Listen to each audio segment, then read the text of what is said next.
I'm a big fan of football. Not just for the goals or the glory, even though that's great too, but for the thinking behind it. The tactics, the intention, the mindset. Lately, I found myself watching matches a little bit differently though. Not just as a fan, but as a student of how people approach life. Because every time two teams take to the pitch, you're watching two philosophies collide. Some teams, including Nottingham Forest, who I support, play mainly on the defensive. They drop deep. They put everyone behind the ball, compact, tight and well drilled. This is often called the low block. The main goal, if you'll excuse the pun, is don't lose. Don't make mistakes. And don't give the opposition any space. Staying organised is more important than having the ball. They wait for their chance, for the opposition to leave a few gaps at the back, and they break forward. And with a bit of luck, a few of these openings happen every match. Maybe they'll sneak a 1-0 win. It often works, it really does. It's pragmatic, efficient, strategic, but it's also, well, a little bit joyless, predictable, negative, safe even to the point of sedation. You don't remember those games. You don't talk about them years later in the pub, and they certainly don't light a fire in your chest. Now let's compare that to teams who go on the attack. Aggressive, high-tempo, fluid. They want the ball, they want the game, they take risks, they leave space. Sometimes they get caught out, but they keep going. They trust their skills and they trust their firepower. They may let a few goals in, but they believe that they can outscore whoever comes their way. And when it works, it's electric and unforgettable. So let's bring these ideas into everyday life, shall we? What's your formation? Are you playing to win or simply playing not to lose? Because I'll be honest with you, I've played in both ways, sometimes even without realizing it. There were times I went all in, put myself out there, took shots, moved fast, failed faster, and got up quicker. And there were many more times, especially just when things got really interesting, when I pulled back, sat deep, played it safe, did the sensible thing, tried to minimize the risk. I went on the defensive, not out of strategy, but out of fear. And it worked too. Well, kind of.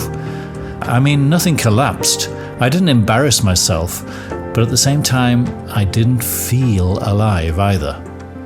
There's a price for safety, and it's usually your potential.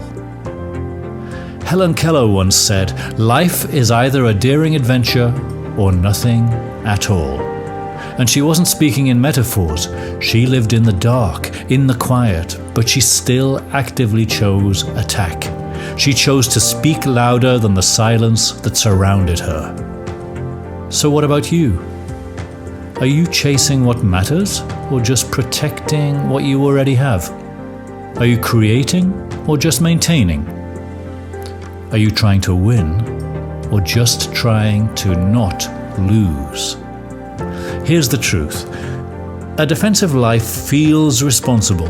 It feels mature, adult, realistic, but it's often fear dressed up in strategy.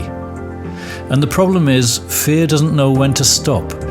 It starts by asking for caution and ends up by rewriting your entire life into a story of shrinking.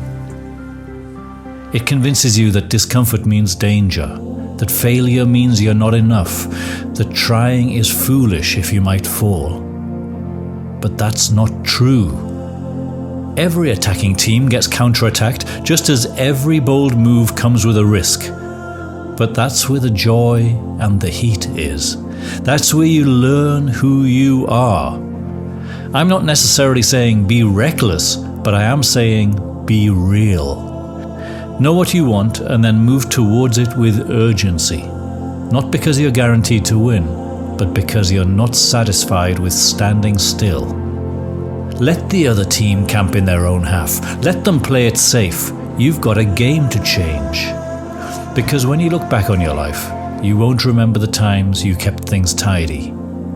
You'll remember the moment you risked being seen, the leap you took without knowing the landing, the idea you said out loud before it was fully formed, the conversation where your voice cracked, but you kept talking anyway. Those are the matches that matter. Those are the goals that you score, and those are also the goals that stay with you. So maybe today's the day you stop playing for a draw.